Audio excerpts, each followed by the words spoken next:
Welcome to the Own It Powercast, the place to be when you get serious about making big changes and accelerating growth in your life and in your relationships. Finally create the life you've always wanted, living life on your own terms. Learn how to take your fear and turn it into powerful choices that will create sustained change. Now your host, Mary Baker. Hey everyone, welcome back to the Own It Powercast, a place where you can come to get what you need to move yourself forward. As you know, my name is Mary Baker, and I'm here to give you the education, the tools, and the motivation to identify exactly what's in your way today and what you can do about it. Because remember, empowerment comes from doing. Truly identifying what's really going on, what's really causing the issues, and the best part, what you can do about it, because that's why we're here. Wow, welcome to episode 27, our year-end reflection on where you are. So I don't know about you, but it's been amazing to me that we are already 26 episodes in and getting ready to close out 2019 and really close out the decade. I know time has flown by for me, and I know that it's been so enjoyable to create these episodes and be here with you. And it's so good to hear back from you how they are helping you. So that's really wonderful. So today I want to take some time to do what's called a year-end reflection. This isn't about New Year's resolutions. It's first about a loving, compassionate self-assessment and then a recommitment for 2020, what you would like to either continue working on, to start out brand new working on, to finish up, all that good stuff.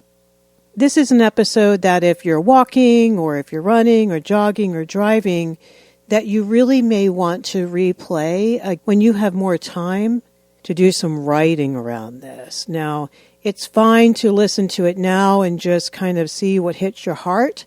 Trust that. Trust what immediately comes up when I ask you these questions, when I make statements to make you think. That's all we're doing here. And I want you also to be loving and compassionate and kind to yourself as you do this reflection. This is not about judgment. It's not about beating ourselves up. It's just about getting mindful for a little bit today and taking in where we are. The good, the bad, the ugly, the indifferent, all of it, because it all matters. So let's do a self-assessment here. So again, if you're somewhere where you can write things down, this is wonderful. If not, just replay it later so that you can stop it and start it and write and go back to it and what have you. Of course, the most obvious one is, what do you think you've learned about yourself this past year?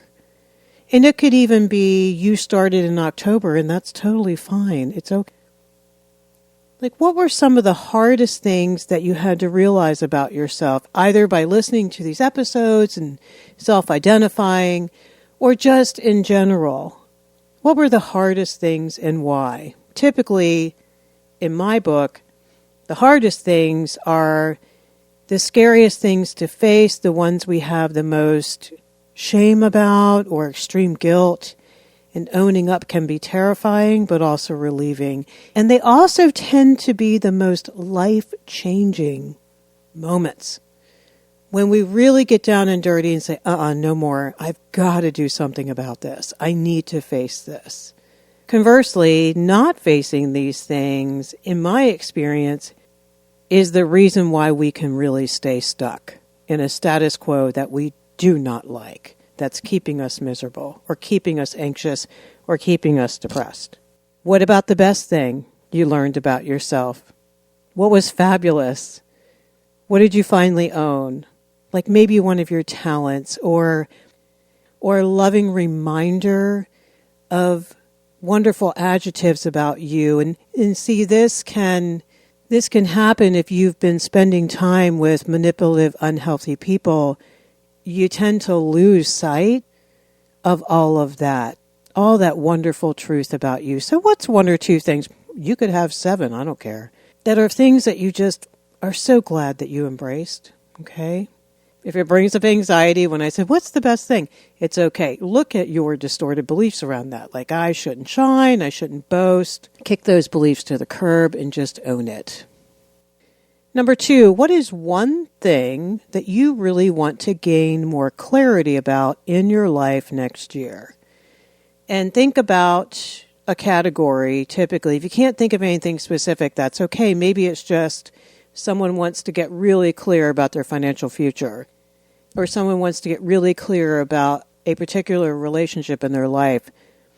Maybe it's your career. Maybe it's time to regroup, rethink, restart what you want to do with your life. So what do you want to gain more clarity about is that question. All right, number 3. What are some things that you are really proud of? Now, these are capabilities or accomplishments. What did you tackle this year that you are so proud of? And it doesn't have to be a diploma. It doesn't have to be a big financial thing. It could be something small in someone's eyes, but really big for you. Even someone tackling their clutter and staying on top of it is so self-affirming and so life-changing. So what are you so proud of? What are some things that you have tackled that maybe a year ago you couldn't imagine? You could not imagine seeing yourself here. Create that contrast. Maybe you got healthier. Maybe you worked on great boundaries. Maybe you worked on self-love.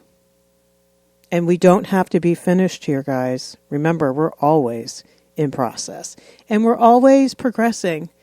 It's about progress, not perfection. We don't do perfect here. But maybe you turned a corner on something. I was in a training last night and we were really talking about how, and something that I believe is very true, that it's really important to look at incremental successes, right? Like someone who got healthier by walking, they still haven't lost all the weight, but that's okay because now they're walking. Now they have the experience that this is great. I can walk, which means I can do other things. And you've heard me say this before, growth begets growth. So be proud of what you've tackled, because you know what that means?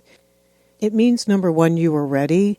Number 2, you have more ownership of self. Number 3, it means you can do so much more. This is just the beginning. That's what's so cool.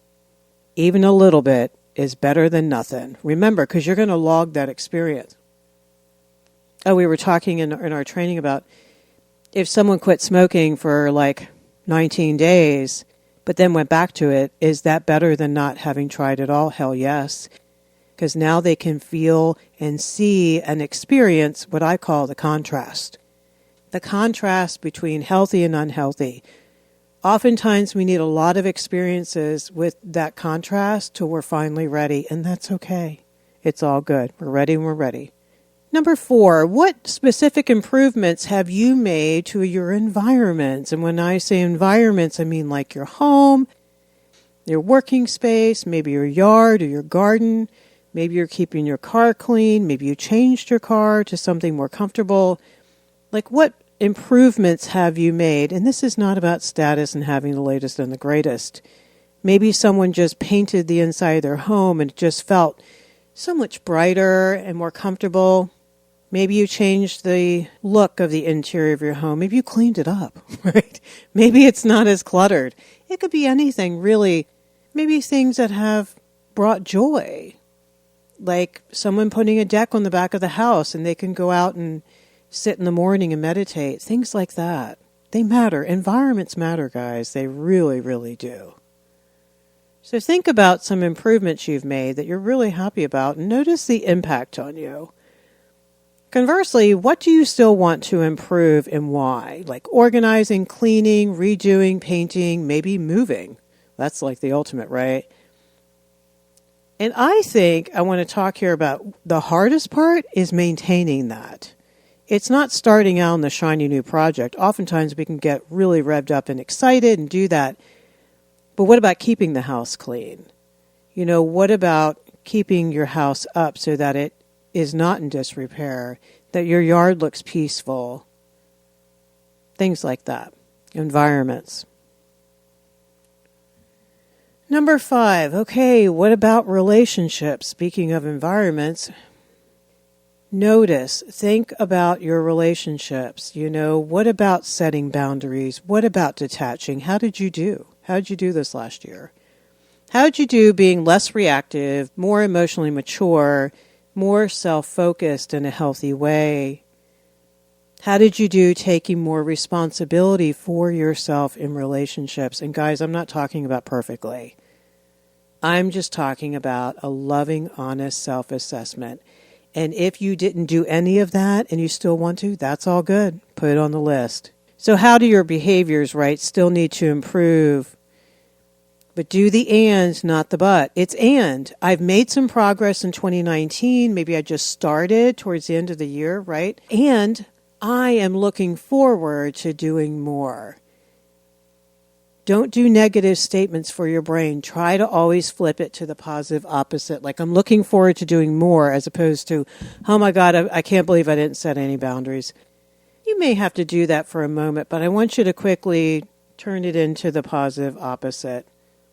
That's going to help you feel more self-love, more self-acceptance, and therefore more motivation to continue doing this. You can't shame yourself into good behavior. Remember, you can't guilt yourself into good behavior. You can't manipulate yourself into good behavior. It's quite the opposite, in fact. You can damn well guarantee it's going to be worse if you do those things. Instead, keep it real, keep it true, and keep it possible. Because anything is possible, you set your heart and mind to it, and I mean that. Number 6. So what are the 3 things, and you can do a different number, I like to keep it simple and keep it to 3, that you want to be your priorities in the coming year, okay? And a lot of people say get them in order of importance, like a hierarchy, like my number 1 is my number 1 because, and my number 2, like maybe number 1 is family. Maybe number 2 is work. Maybe number 3 is everyone else in my life. It could be health. It could be your relationships. It could be your spirituality. It could be your personal growth. It doesn't matter. What are your 1, 2, 3? Or you could just have one you want to focus in on, and that's okay. But try to think about your why. You've heard me say your why is what is going to motivate you. That's what's going to put a fire under your butt, that even when it gets hard and it gets messy and you fall off the horse, you're going to get back on that horse because it matters to you. Number 7, what is your plan to break them down and accomplish them, right? So if you had 3 priorities, then take that outline and break it down. Like, what is your plan to try to tackle each one? And this doesn't have to be in stone. You may not even know how to. Maybe one of your items is, maybe I need some help, right? Maybe I need some learning around this. Just what is your plan? Because we don't want to just be vague, or we don't want to say, oh, I'd love to do that. Okay, and what is my commitment piece here? What am I really ready to do? What am I really ready to commit to? And I always tell you, keep it simple or you're going to relapse. You're just going to blow it. Then you're going to be really upset with yourself. Make manageable small goals towards that big thing. For example, if someone's priority is, I want to be healthier, then note the things you probably have to do, like need to eat better, need to move more, need to change what I cook. Which ones are you really ready to start out with? Just start on one. You'll get to the other ones. Like maybe you say, okay, I'm willing to exercise more, but I don't want to give up carbs just yet. Okay. Make it real, make it doable so that you can feel good, that you can feel good about where you're starting, and that is going to keep you motivated to keep going. Number 8, maybe you've been trying to accomplish these things without any help, like I just mentioned. So if you got honest, where do you think you could benefit from some help? Now, this could be help in someone teaching me how to do something. Maybe I don't know. Maybe I need help being motivated. Maybe I need help focusing and being held accountable in a loving way. That's a big piece. So maybe it's a therapist, it's a coach, it's a pastor, it's an accountability partner, it's a group of friends, whatever you think you need. Where do you know you need help? And I just want to stop here and remind you, not asking for help is not a sign of maturity. It's fear-based. I'm supposed to have all the answers. There's something wrong with me that I don't know how the hell to do this, or I need help. And that's bogus. If you don't know, then you don't know. If you can't trust yourself to hold yourself accountable and you need some loving accountability, own that. Owning that is the biggest and the baddest thing that you can do to help yourself. And remember, humility is a wonderful thing. We're not supposed to have all the answers. We're here to help one another. And you're here to help other people who may need you, either today or tomorrow. So just remember that. It takes courage to ask for help, and it takes maturity to ask for help, and it takes humility. It is not ego-based. Number 9, what distorted beliefs have you been working on changing or maybe have changed? Okay, so in 2019, maybe you tackled a distorted belief like, I'm too old, it's too late, no one will support me, they'll be pissed off, I don't deserve it, people will be upset, I can't guarantee great outcomes, what am I doing? But think about the ones you let go of, even if it was just one. Oh my gosh, each one is so life-changing and can be. For example, if you worked on deserving, oh my gosh, you're going to ask for a raise at work. You're going to set healthy boundaries in your relationships. You're going to practice self-care. You are going to love yourself more and be so much nicer to be around. And I could go on and on and on, but I won't. But you get the deal. So what ones do you know you still hold on to and you would like to tackle? Could be 1, could be 7, it doesn't matter. What I want you to think about right now and reflect on is how would that change your life in the coming year or the coming years if you really started to tackle them?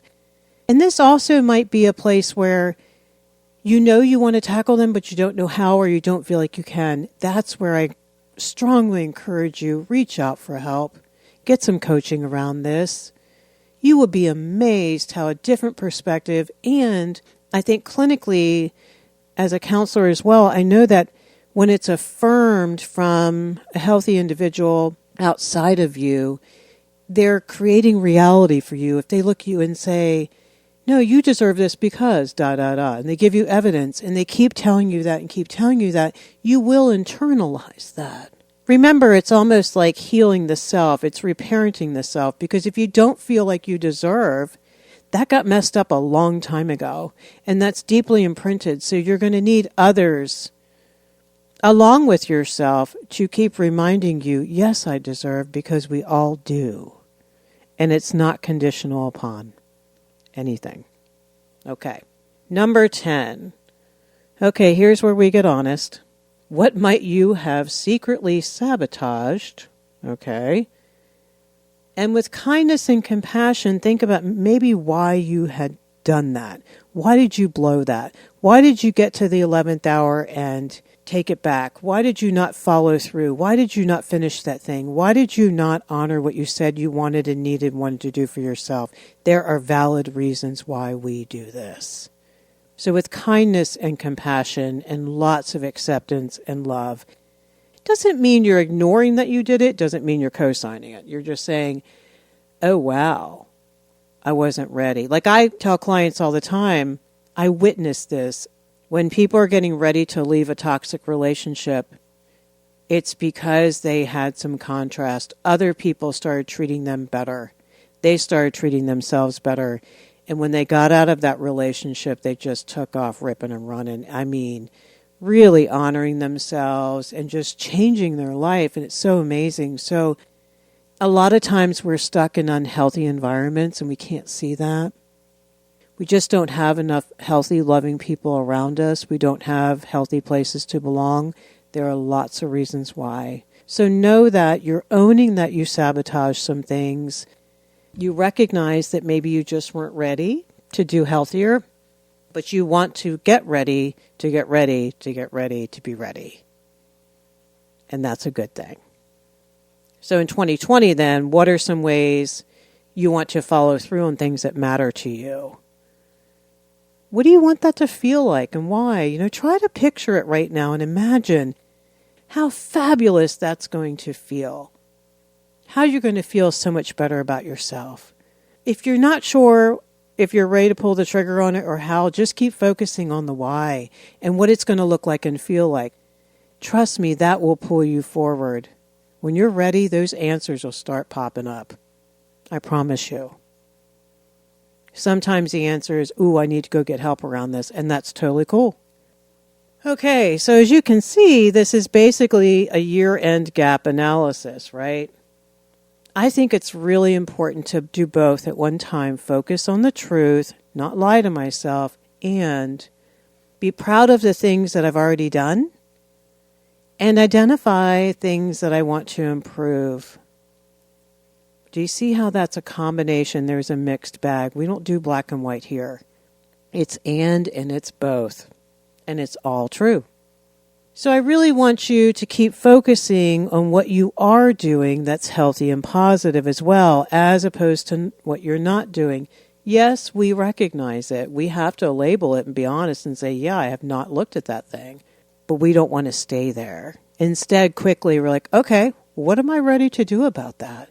And maybe it's just one small step, and that's okay. Remember, empowerment comes from doing. We need to experience doing the smaller steps so that we feel stronger and more empowered to take on the bigger ones. Everything is developmental here. Everything. If you're looking at a situation or a scenario or a behavior or what have you that you want to change, always look to the boundary issues first, because that will give you answers. And that may take a week or two to kind of sit through and sort through that and journal about it and talk about it. But I recommend doing boundaries first, because if not, it's going to be a shit show. If not, it could be a mess. So always do that first. Like, who owns what in the scenario, right? Like, what is mine? What is theirs? What do I need to accept? What is within my control and what is not to change? That kind of thing. The other thing, like you always hear me say, focus on what has been blowing up your radar the most, that will not leave your radar, that you keep getting pinged on. There's a reason for that. There's lots of reasons for that I won't go into today, but just trust that, oh, it's time to do that thing. And don't worry, the other things will pop up when they're ready to. But usually not until you've tackled the thing that's blowing up your radar now. I want you to hopefully focus on what is most important to journal about, and that is just your why. Don't get caught up in what you haven't done yet, what you haven't done well yet. No, I just want you to really take the first couple of months of this year and focus on your why. Because it's self-validation. It creates motivation in and of itself. And deeper and clinically, it defines you. It raises your confidence. You're going to explore and redefine your values, and we're going to get into beliefs and values in the next couple months. We're going to get into taking ownership of what's draining your energy, your purpose, all this great stuff. So that's why I want you to prepare for that, and just write about your why. Like, why does this matter to me? And it might be bought and paid for. You could have had bad experiences. You could have realized how things in your life are still affecting you today. So yeah, it matters. This will also really help you change some of the core beliefs about yourself if they were distorted. You are honoring yourself when you really explore your why, because that's about you and no one else. We're talking about your story, your narrative. What do you want to change and why? You get to rewrite the next chapters. You know that, right? You get to rewrite the ending no matter how it started. You are in charge here in lots of wonderful, wonderful ways. So before we go, here's a few things that I wish for you in the coming year. You don't have to want these things. I own it. I wish them for you. You can do whatever you want with this list. First one is, I want you to know that you are lovable, that you are loving, and that you are loved. That is the most important and foundational thing that we all need to feel. And when we can think to remember, right, to share with another person and to know that they matter, that we see them, that we are seen and we're heard, and we're unique, and that's okay. It's actually embraced. Maybe we're not liked all the time, and that's okay. Come on, that's reality. We don't like everybody else all the time either. That's not what I'm talking about. I'm talking about loving. You can be super pissed at someone and not like their behavior right now and still love them. Of course, you wouldn't be pissed if you didn't love them. It wouldn't matter. The other thing I want you to know is that you are changing. Do you know just how much courage just that takes? Look around the world. Come on, guys. If this were all so easy, we would have all done it 20 years ago, and our world would be a very, very, very different place. Our brain science, I think, today is helping explain, right? Like how we habituate distorted beliefs and behaviors, how things get ingrained, and how it's scary to step out of old beliefs and behaviors and comfort zones and create change. Okay, so you are changing. If you're listening to this, you're changing. You're not who you were a week ago. Trust me. You may not be able to see that, and that is why this year in reflection is probably good to do every month, because, we forget. Our subconscious just normalizes everything in the environment. We acclimate, like the detour to work I've talked about. So we need to remind ourselves, it's okay. I am changing. The other thing I want to remind you is you can do this in small steps. In fact, I would prefer that you did, because each step begets another step. Each small change gives you a glorious taste of what healthy feels and looks and sounds like. Trust me, you're going to want more and better. Don't worry about that, because you can get so caught up in the perfectionism and the fear. I hear this all the time from clients, like, it's not fast enough. I want to do this faster. Don't do it faster. You're going to do a messy job. You're going to have to go back and redo it, trust me, and it's not going to be the same. You can do this, though, and even when you fall down, this is when it's hard. It's easy to do this work when everything's going our way, right? We're getting great feedback from people. Failure isn't failure. It's only feedback. It's really just, oh, okay. Well, that didn't work. Failure's only, it just didn't go the way you wanted it to go. Because even when you fall down, I want you to know you're just getting ready to let go of that bad shit, and that is what you need to do anyway, okay? Remember that. I know that's hard to hear. It's hard for me to hear sometimes, but believe me, that is true. And you are not alone. You are not alone. We are here. You now have a tribe of folks just like you, stumbling around just like you, changing just like you in a very messy way, very imperfectly. Damn it, it's honest and it's courageous and it's real, and you own it, because it isn't fear-based, it's choice-based. That's all that matters. I want you to trust your heart. If it's on your heart, trust it, believe it, use it to guide you. Just make sure, again, that it's not fear-based. Own your choices, you keep hearing me say, down to each little stinking behavior. Yes, at first it's annoying, I know. But that's just your resistance. That's your fear of changing. That's what that being annoyed, rolling your eyes, being frustrated, the big sigh. Yep. That's our immaturity, guys. We don't want to look at it yet. Eventually, you'll embrace it, and you will proactively look for things that you want to make better. It's not have to. It's not should. No one's making you. Own your choices as best you can each day, because guess what? It all boils down to choice from here on out, as you can gather. If you own your choices, I believe you can own your life. Finally, try to make room for downtime, for self-care, and for fun, right? For play. It's really actually going to help you grow even more. Don't make this all work. Don't be hard on yourself. Don't hang on the cross. Don't martyr your way through personal growth. It never ends well. Remember, downtime is going to help you realize new things, get more clarity with your reality. It's going to increase your self-trust. You can't run from yourself and love and trust yourself. That's why I keep screaming about self-care. So those are some things I wish for you. I want you also to acknowledge things that you wish for yourself in the coming year, because you know yourself best.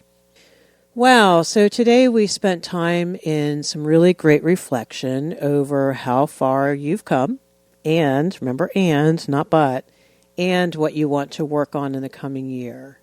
This is not about resolutions, guys, because we usually fail at them, right? Because we fail, quote unquote, to look at the distorted beliefs and crazy thinking that's driving them. We're just not ready. We may want to be ready to get healthier, to quit smoking, to save money, to be more organized. That's okay. They call that, from the pre-contemplation to the contemplation stage of change. But you may not be ready to be in the action stage, and that's okay. Getting real and getting honest about that is really important. Instead, today, we're just taking an honest and compassionate look at where we are and where we want to move forward. We want to keep it really positive, really meaningful, but light. In my book, commitment is everything, so I want to encourage you to keep it simple, get honest about what you're really ready to take a step on, what you're really ready to tackle, what you can see yourself tackling. It's okay, put it on the list, but be honest, I know I'm not ready to do that yet, but I can do this. Well, doing this is going to get you to that.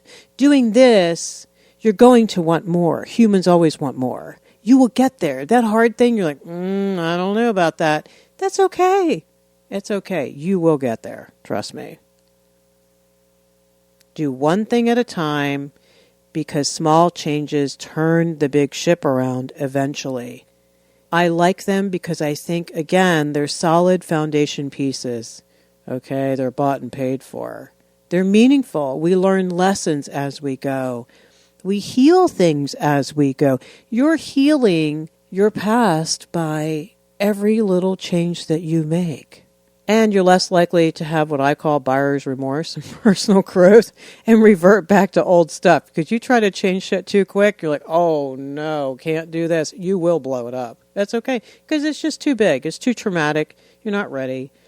I'd rather see you slowly moving in the direction you want to go because you are desensitizing, without even realizing it, to the freak out of uncertainty, of change, of failing, of effing it up, all that stuff. So acclimate and normalize slowly over time. So let's toast, shall we, to the solid, meaningful changes you have already made. I mean, you're already here, which means you're already changing. To the things you're working on today and how you can continue this in the coming year. I really want to, again, encourage more of you to join our Facebook group for support and loving accountability. Because you know what? I think we can move mountains when we have belongingness and acceptance and accountability for our journey. And finally, I just want to thank you for letting me be a part of your journey. Because I know that's so vulnerable to let someone in. And I really take that seriously, how much you trust and you feel safe, and you let me be a part of that. Thank you. It's a huge honor. And I really look forward to walking together into 2020 and doing whatever we can and seeing what unfolds. All right, so if you haven't already, you can go to the ownitpowercast.com site and look at the show notes page. If you want to sign up for the Tuesday newsletter, there you will get all the bonus downloads for the episodes. You can access previous downloads, which is really cool, for previous episodes to keep the work going, and whatever else that the tribe has going on. If you are already a tribe member, you're already getting that and you're good to go. All right, guys, you know what I say. Pay it forward, keep focusing on you, and see you next year.